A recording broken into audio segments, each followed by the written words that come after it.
le no ato me tapai fai no vai ai fam tala la tama aso la o alu de tu e vai le lo metu o te watu tu le pasi le mafa a to ho ma to tu malo e ta o le mafa o no savani a tuala o ti a bea ma bea la ia o ma fo fa o le temi le e ana tanga te e se fi fai to o le tama ai o na lofa fa maoni lo tina na fuai ma tone na fuai na lue malos e tolu na lue na la tap fai fi au o fai mo mang o fai ya o ai te mi ava no ya o fai pese po nei nga lue ngai tolu sa fa pe na nga lue ele I fa tala o le leis ele I tia I leis e sa fa fa ma o ma nga lue nga ne ma na tua lava u pu fa so o lo tama ila nga lue nga fa ya o ana o tau si ya te o jo o jo a ngai la la nga o te tanto a fa ma o ni a o jo e fa maoni fo isi o fa ia ona e a o la fana a unga I la sa a le anu le fai maumanga ana o au e o neva na tia ti le pia polonga fa pe ai ona o le malama o si o tama I upu a Yesu I le ne yasu a le ai se kous e le ai so jopiso a le polonga ale tinga ina ele ai se mana o koluse na o no tamana o ma tamata mo tino ai le fa nau to iva e tau lona ainga fai o tia vea o sama le ngaluenga sangaluea e le I fai o fi ina o ma I lo tama tino ai le tinga ina hau mane po sa ili ni sina fai le fale ma ai o te va ai na le ata na o le fa pe na lava ele se tala ya I mato e ya tai ni te tala sua I lo to ina yo mala le kau lo vai na so na so ia me lo poina le ai patel e ma bafa atu le avenga Yesu nai lo o le avenga o lo o avenga ma o le ala lea I to tonu le matou fale fou ya le pata o lo tusi ai upu whapea e vi ia le lii whakaba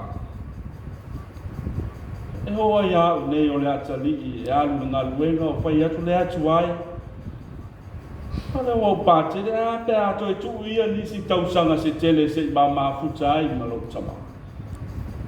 E a pe a to tu se si ava no se yo to tala no ai lo tama. Ai fai mai le ni ia se a. Patele e te no fo le tama titi le li ma tau sana le na I tanua. Ele ai se ava no e ba ai ai lo tama. E te no le to ina le na tanua. E la iti lana whana. E le aise a wanoa sava ai lana whana. Ai amia oe, sa e mafuta, sa lua tala noa, e o lava I aso. E aso le nei e toi tuai numo le tua, ma mo moli ai o ia I lea. A tonu e malama le leilo tama. E le aise kousa. E le ai se a wanoa I le laka. Ele ai se kous. Ele ai fo'i se whaota. Ai le pa whai o na vea mai matinga ina sa ho I ai. E tu uai winga masani loa matou mafta. O le tau whaalili. O le mata ata. Ma le loto bawalaku. Ia mana watu nei o uso ia tau te vai. Ia whapea sa moa. Ia wa ue te le ele tino le matua. Ia ele o number 3. E sia wali I te le atu tino ia tia. Patele e sao e lo vai. Ana mai ua pa e hasi o whanau. E le o, i o whainga ni o tama, ne tau paa atu o tama. E te ni ma tena loko e whatu langa e lo tama ma to. Mai o au o umano whatu langa ala o whanau. Ana ale tu langa le e whamai. E iei au pe pelo. E iei ma le au mo. E halu wana ni mako graduation. Tau sanga nei la lata na ufa mai. Ia e wala vea le stay nei la au pero. Ia tate pe loa. A o winga ia tau sa fia le to ina e ngā ti ai. E ti ngā ma mawhatianga wa iate. E tau whaalili o na uso, e tau whaalili no mātou tina. E o ia nei pai atu. Dad, ai longa ke lo. O sau foi le fia pakeli. Ai akala kampe. A urol fang, au nge koe pa ina, oi wai pi o mai mako whane uilo. Tala tau sua si o tama ia tia. Ia I mātou nu. O ie, toi ma whau. E sa awa upua tama pa ina. A joy in the cross. O le fia fianga, ma le mitanga I le korosi. Ele o le mai ma le tinga ina e oti le mutaanga le ola.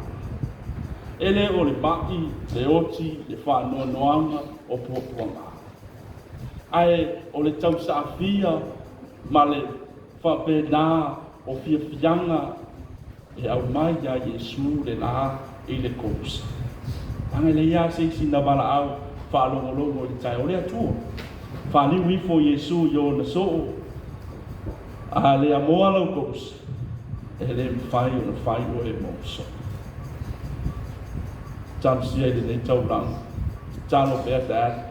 I le koruse Yesu whame ma mawha atu I lau kousa. Ia e mapuan. Le no ue o le atua I le ne yasu. Tātou te le toi poto I nisi vaenga maa o lo mātou tama. E poto e toi whamanatu upu no na tūsia mātou wharepoura I tua. E vi ia le alii e whaapapare. Hei le nei awhia. E vi ia le alii I tāle.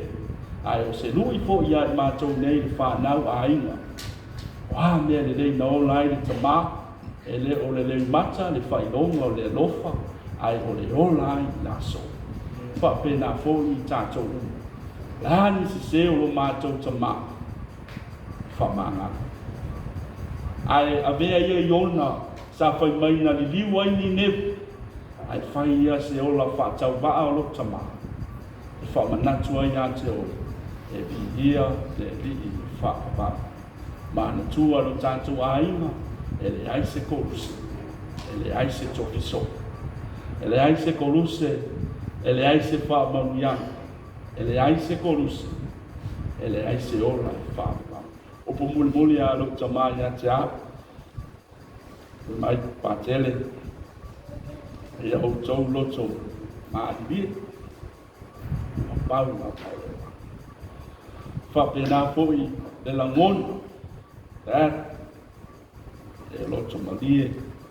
Ma pau fōi o tausi. Ai, o lo tofi o si taula. E tū le mā le langi ma le lalolangi. I aso uma o le neiso I fua. O te mana tua peo, se yo o la I lo oti.